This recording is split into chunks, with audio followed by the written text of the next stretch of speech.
Alô, você, meu amigo, você, minha amiga. Muito obrigado aí pela audiência, por já estar conectado com a gente. Lembro que todos os dias, de segunda a sexta, às 19 horas, 7 da noite, tem vídeo novo nas nossas redes sociais.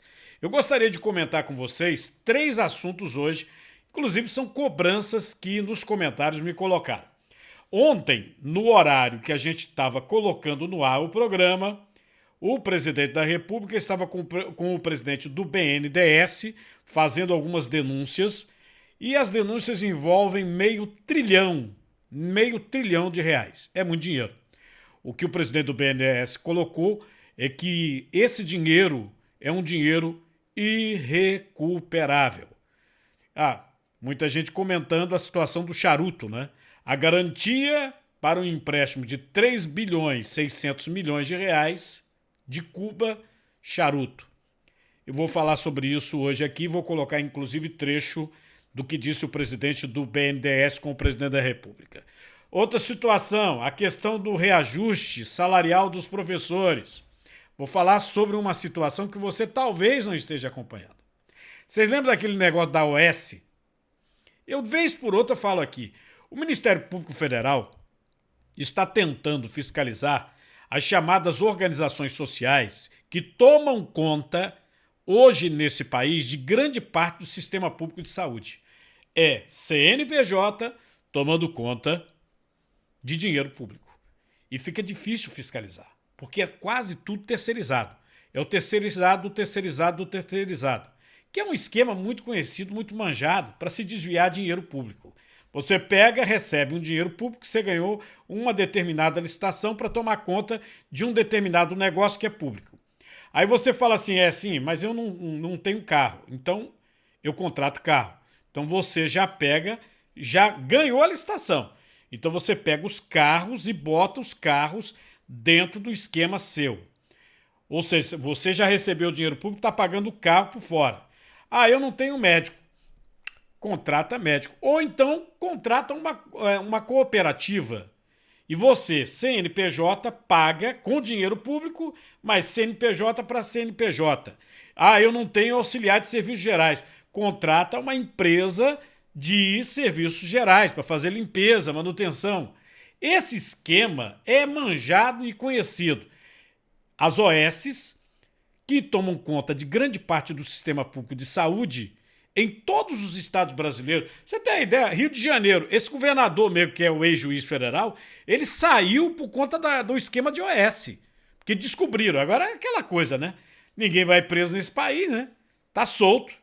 Tá solto. Mas que é esquema da OS ainda no esquema da Covid, que eles estão chamando de Covidão, isso aí a gente não tem dúvida. Até porque foi afastado. Né? Foi afastado. O ex-juiz não é mais governador do Rio de Janeiro, foi demitido pela Assembleia Legislativa, no entanto, não foi para cadeia. Não foi preso. O outro assunto é o caso Beatriz. É impressionante. Eu coloquei para vocês e eu vou olhando aqui as opiniões, tá? Do caso Beatriz.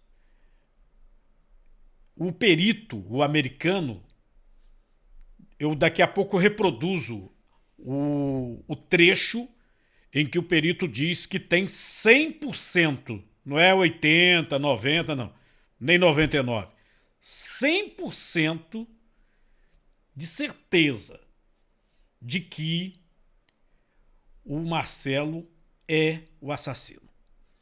100%. E ele falou baseado em quê? Viu o vídeo da confissão, 2 horas e 43 minutos do vídeo, que seria a confissão do Marcelo. Ele conta que ele chora e que nos primeiros momentos do vídeo, os 2 delegados que fizeram a entrevista determinaram que ele estava em sã consciência, em perfeito estado físico e emocional, que não tinha tomado nenhuma droga, nenhum entorpecente, nem nada, né? Então o perito americano que acompanha o caso, que é dono de uma empresa nos Estados Unidos, que faz investigações pelo mundo todo, e ele já foi policial naquela região ali de Miami, Estados Unidos. Pois bem, o perito Ele coloca que com o DNA e com a confissão 100%. Entretanto, você sabe que mudou advogado e o novo advogado diz que ele agora está negando. Está negando. É muito difícil a gente estabelecer, e já falei isso com vocês, uma certeza quando a própria polícia complica a investigação. Desde o primeiro momento, a polícia complicou essa investigação. Tanto é que tem vídeo aí, se você quiser, olha aí no nosso YouTube, no nosso site, cardinô.com.br, dizendo a semelhança do caso Beatriz com o caso Serrambi. O caso Serrambi rodou, foi para o tribunal do júri e os 2 suspeitos foram absolvidos. Quando o processo está desse tamanho, enorme, qualquer advogado de defesa sabe, é para ele. Né? Tem coisa lá para ele defender de todo jeito. E o direito brasileiro diz que em dúvida pro réu. Em dúvida pro réu. Então é muito difícil. Olha, aqui ó, tá aqui ó, o pessoal dizendo aqui, o Everson, tá certo? Arrumaram um bode expiatório, o Arthur Benjamin, falando sobre vacina. Elizabeth está dizendo que é de Cuiabá. Verdade sempre. Lecílio Arocha.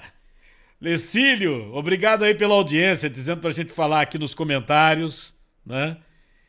E o Lecílio está colocando aqui, ó, a escola botou dificuldade nas investigações. A diretora morreu, escafedeu, foi para a Itália. A freira, está dizendo que a freira foi para a Itália. Então, em síntese, eu estou falando aqui de novo sobre este caso, porque, em síntese, eu estou achando difícil encontrar uma opinião dizendo que acredita. Inclusive disse que o perito é do Paraguai, olha aqui. Meu Deus do céu. É impressionante essa situação. Então é o seguinte, o perito americano, na live com dona Lucinha Mota, após ter acesso ao vídeo 2 horas e 43 minutos da confissão do suspeito, ele disse que tem 100% de certeza de que ele é o assassino da menina Beatriz. Confira comigo. Com certeza, 100%, Marcelo da Silva ele assassinou a Beatriz. Só com a confissão dele, não? Agora então não precisaria nem do DNA. Se não houvesse o confronto, o senhor, através do vídeo, o senhor já daria 100%? Eu daria essa opinião que ele é infrator. Agora, DNA é forte, evidência muito forte, não? Que apoia muito no caso e apoia sempre essa evidência de vida de confissão. É difícil, em muitos casos, só entrar em um caso com só uma confissão ou mais, não? Pero neste caso, você tem o DNA de Marcelo, não? Que é uma evidência forte. Pero sim, se eu estou vendo, analisando só, você me pergunta a mim, ou qualquer pergunta a mim, você acredita que essa pessoa é a pessoa que é responsável por esse crime? Com certeza, 100%. Marcelo é responsável por o assassinato de Beatriz. As pessoas me perguntam muito, Lucinha, será que não houve contaminação na faca? Será que não foi plantado o DNA dele na faca? O senhor acha que isso pode acontecer, isso pode ocorrer numa investigação? Em qualquer investigação, não qualquer investigação, algumas coisas são possíveis e algumas coisas são prováveis, ok? Eu posso dizer que eu disparo uma pessoa diretamente com meu braço assim, não? E também eu posso disparar assim com o braço arriba? Sim, também, mas não é problema. Ok? Que aconteceu dessa maneira, não? Agora, para que isso acontecera, Lucinhas, primeiro, são muitas pessoas trabalhando no caso de Beatriz. Tem muitos delegados, polícia civil, analistas, laboratórios, chefes de polícias, advogados, para que todas essas pessoas estejam juntas, organizando um plano disso para plantar evidências a uma pessoa. Não acredito nunca mais nesta vida que isso está ocorrendo nestes tempos agora, especialmente com este caso que é tão popular no Brasil, não? 3 opções que passou, ok? No início, os analistas, os delegados, eles falaram que o grado de DNA de Beatriz era um grado DNA de suspeito que não se conhece nesses tempos, em um grado de DNA mínimo, não? Sim. Então, pero se tem um perfil de um homem que foi infrator, que tem DNA na faca, não? Ok. Se é possível ter DNA com grado mínimo, se é possível, ok? E que esse grado não é possível entrar no dado banco de DNA de cores, isso é certo, ok? Se é possível. Que eles estão fazendo matches com pessoas que estão voluntariamente aceitando ser suave, se é correto que eles podem fazer uma investigação dessa maneira. Eles falaram que eles viram a 124 pessoas, tentando para ver se eram suspeitos, não eram suspeitos, para fazer os matches. Se é igual aqui agora, aqui nos Estados Unidos, fazemos igual. Falando que se DNA de toca, ou que ultimamente novidades de DNA entraram agora, eles apresentaram o DNA de suspeito no banco de dados de DNA. É possível? É possível. Eu não acredito que isso foi o que aconteceu. Eu vou contar que eu penso que aconteceu com ele, como eles conseguiram nesse match, não? Bom, você pode colocar aí no comentário. Eu estou dizendo para você que nas minhas redes sociais aqui, tá? Instagram, Facebook, no YouTube, o pessoal não está acreditando. Inclusive eu mostrei ontem. Se você quiser, pega o programa de ontem, você vai ver a parte em que a própria dona Lucinha Mota chama a atenção aí do Fred, o perito, e diz, olha, o doutor Fred Ponce, o pessoal não está acreditando. O pessoal não está acreditando. A própria dona Lucinha colocou isso com muita clareza, que a população não estaria acreditando que o Marcelo fosse o criminoso. E no máximo é aquela situação, sim, acredita que o Marcelo é o criminoso, mas acha que tem alguma coisa por trás. É isso que as pessoas estão colocando aqui nos comentários. Você pode comentar abertamente. Eu tenho observado os comentários, é por isso que eu faço o programa baseado exatamente no que você tem colocado aqui para mim. Inclusive disseram que o perito é paraguaio, que ele parece mais paraguaio. O português dele é muito ruim, sim, ele é americano.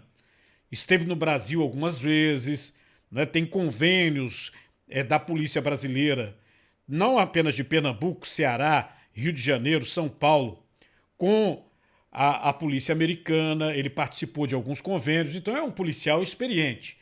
Ele diz que, baseado na confissão, né, não precisaria nem o exame de DNA.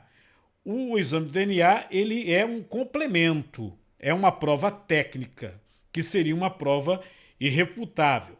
Por que ele está dizendo isso? Porque ele, no inquérito, ele tem todas as informações do que aconteceu. As informações da polícia. das investigações. E o que disse o criminoso, ou suspeito, ou suposto criminoso, o que disse aos delegados em 2 horas e 43 minutos de gravação, o que ele disse teria batido com as provas dos autos. É o que ele afirma. É o que ele afirma. Mas você comenta aí, viu? Comenta aí, porque é aquela história, né? Ele diz isso, Dona Lucinha também diz. É um crime que vai ter tribunal do júri, e pelo que eu vi, a defesa vai ter muita facilidade, a promotoria vai ter muita dificuldade de provar que ele é o criminoso.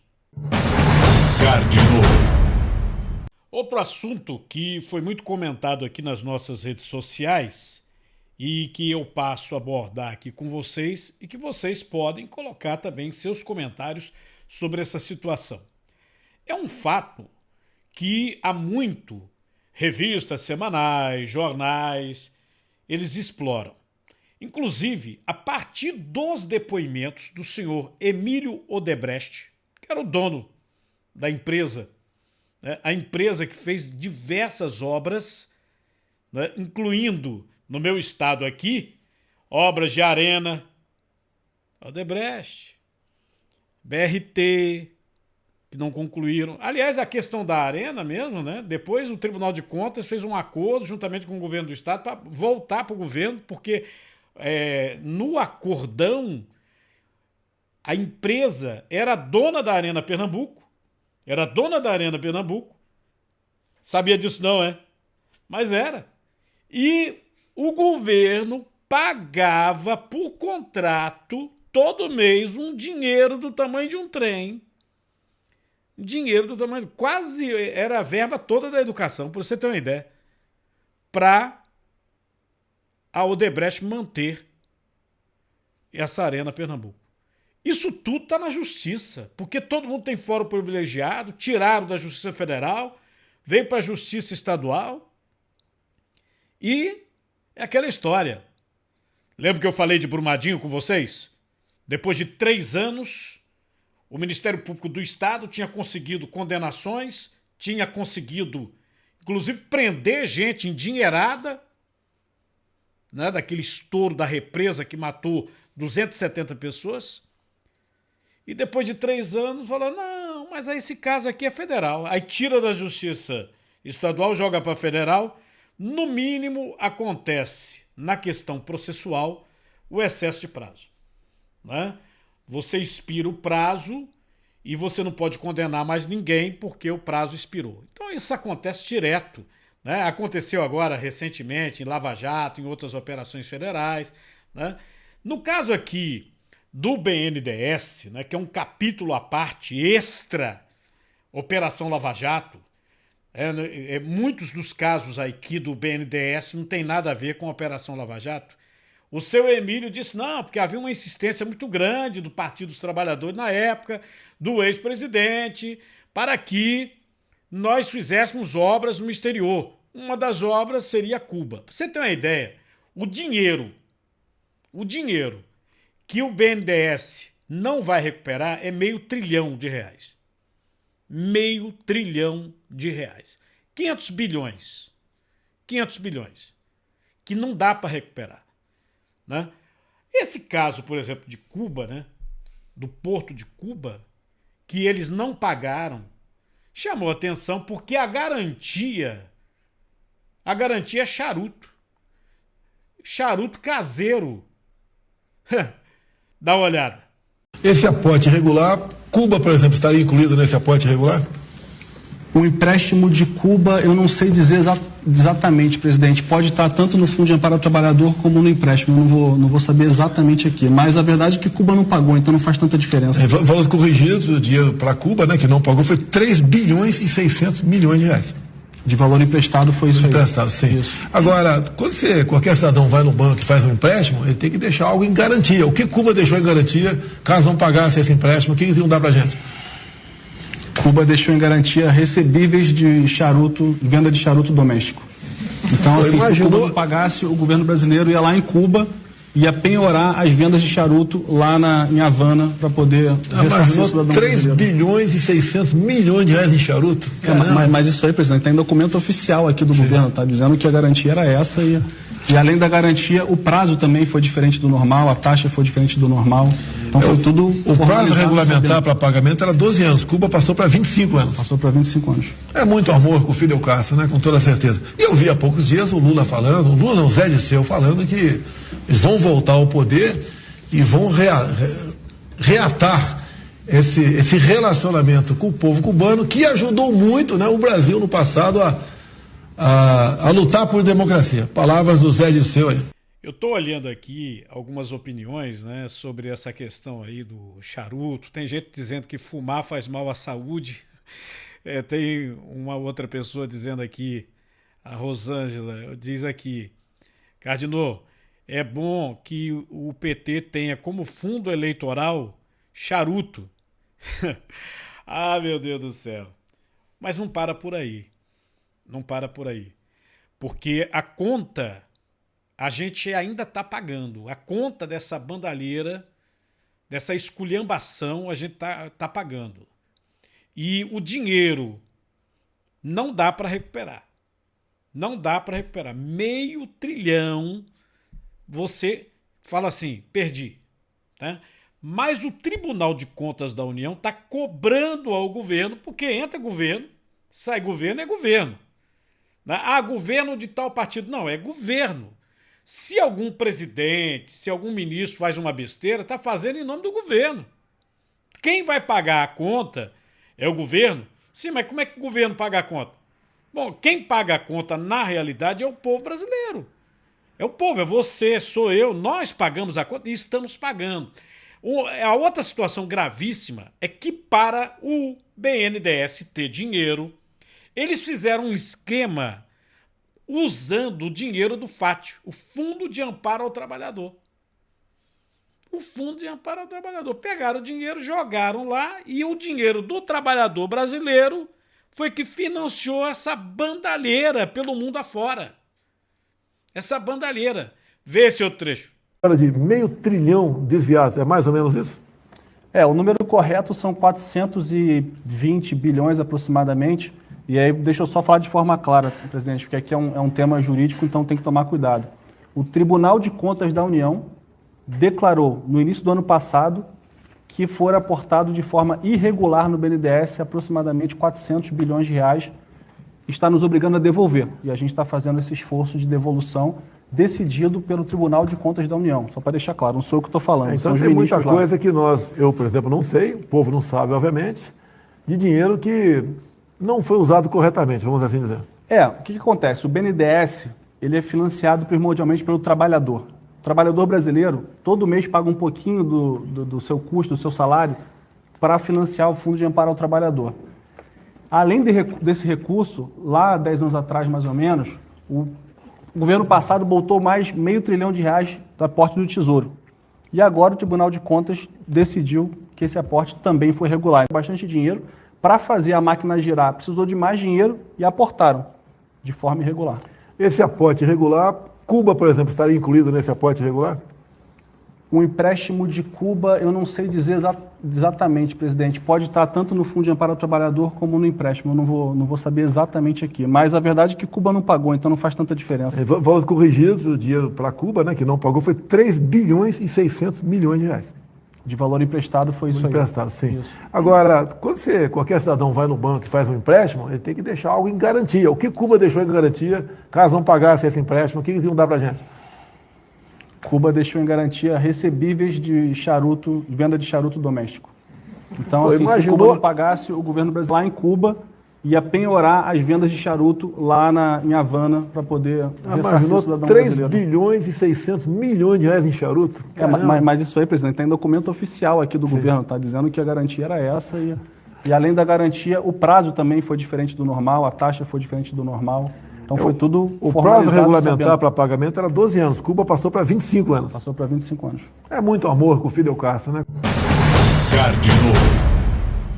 Esta semana você pode olhar, inclusive, nos nossos arquivos aí, você pode dar uma olhadinha no site cardinô.com.br, nós mostramos uma denúncia do Tribunal de Contas do Estado de Pernambuco sobre uma compra de brinquedos irregular, brinquedos que estariam superfaturados e um esquema de tomada de preço direcionada para determinados brinquedos, aquela coisinha que se faz para que uma empresa de um amiguinho ganhe ou a licitação ou a tomada de preço. Uma coisa assim, na cara. Aí 23 milhões de reais, assim, na mosca, né? Nós tivemos ainda por aqui aquela situação dos instrumentos musicais que foram comprados quando as escolas estavam fechadas, e uma discussão muito grande aqui na internet sobre o novo salário, né, do professor, que houve um aumento para R$ 3.845,63 e que os prefeitos estão dizendo que não podem pagar, que não conseguem pagar esse dinheiro. Tá aqui, ó, o governo federal anuncia novo piso profissional nacional para profissionais do magistério e, inclusive, existe uma orientação das secretarias de educação para que os prefeitos não paguem. Já imaginou, não? Já imaginou? Tem duas coisas nesse país que são verbas carimbadas. Tá? Você pode observar que tem o dinheiro a ser aplicado. São verbas carimbadas. Duas coisas. Saúde e educação. Tá? Saúde e educação. Quando a pandemia estava dando uma melhorada e as escolas particulares voltaram às aulas, eu fiz diversas críticas ao sistema público de educação, porque as prefeituras não tinham condição de voltar às aulas. Não tinham por quê? Porque as escolas estavam em péssimas condições. Aqui mesmo no meu estado, em Pernambuco, houve uma auditoria do Tribunal de Contas do Estado nas escolas. As fotografias que os auditores tiraram de algumas escolas dá vergonha. Escolas que recebem dinheiro do Fundeb, dinheiro do Fundo de Educação. Escolas que recebem o dinheiro carimbado e não aplicam. Escolas sem pia sanitária. Escola com banheiro único. Imagina só, você ter um banheiro para que os alunos e os professores... Aí você fala assim, você fala alunos e alunas. Não diferenciavam nem o banheiro masculino do feminino. Não tinha. Inclusive tinha banheiro que não havia pia, tinha banheiro que não tinha a privada. Imagina, em plena pandemia, você vai voltar às aulas como? Neste momento já tem algumas prefeituras se arvorando de deixar de ter aula. Por quê? Porque a Ômicron apertou e essas escolas não têm condição de abrigar alunos. Não tem higiene, a mínima condição. E o dinheiro? O dinheiro existe. O dinheiro existe. É o dinheiro carimbado da educação. Que eles continuam roubando, gastando mal e roubando. Agora, você que é professor, eu digo para você com toda a sinceridade, R$ 3.845,63. É um salário alto para você que se formou em pedagogia, você que é professor, você que tem um nível universitário. Você não está ganhando nem R$ 4.000 para dar aula. Mas agora tem prefeito dizendo que não tem como pagar. Por que ele não tem como pagar? Essa questão da educação é complicada. Eu chamei a atenção de vocês no início sobre as OS. Já existe uma tentativa de políticos, e alguns, casacudos, hein? De fazer a educação pública no CNPJ. Assim como as OS hoje tomam conta de grande parte do dinheiro público da saúde. E a saúde nesse país é uma porcaria. Por isso que quando eu vejo alguém dizendo viva o SUS, eu digo, esse aí deve ter um plano de saúde muito bom, né? Porque não sabe o que é você ficar na fila de um hospital público.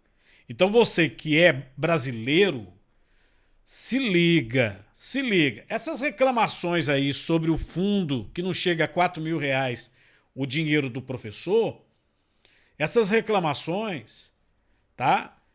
Eles vão, amanhã ou depois, colocar tipo OS, ou seja, CNBJ tomando conta de escola, já há uma pretensão disso, existe uma pretensão, tem estado aí falando em 40 escolas.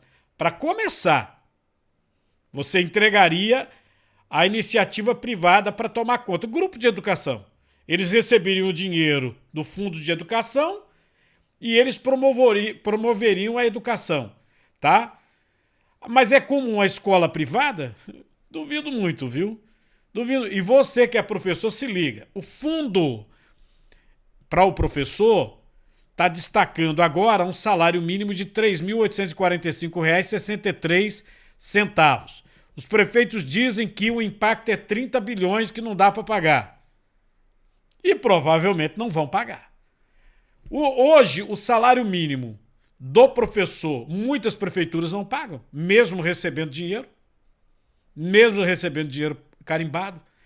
Essa vergonha, né, que acontece nesse país chama atenção há muitos e muitos anos. Acontece na cara sua, que é eleitor. Esses políticos são descarados. São descarados. Agora, eu queria ver, neste momento, você que é professor, protestar. Porque é o seguinte, se passar para a OS, organização social, tomar conta do ensino público, como acontece com hospitais e unidades de saúde, né? Aqui, por exemplo, em Pernambuco são vários hospitais.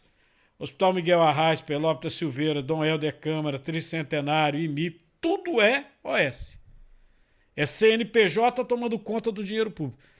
Você vai ver, você professor, quanto você vai ganhar de salário, e é CLT. Né? Eles vão pegar sua carteira, vão assinar CLT.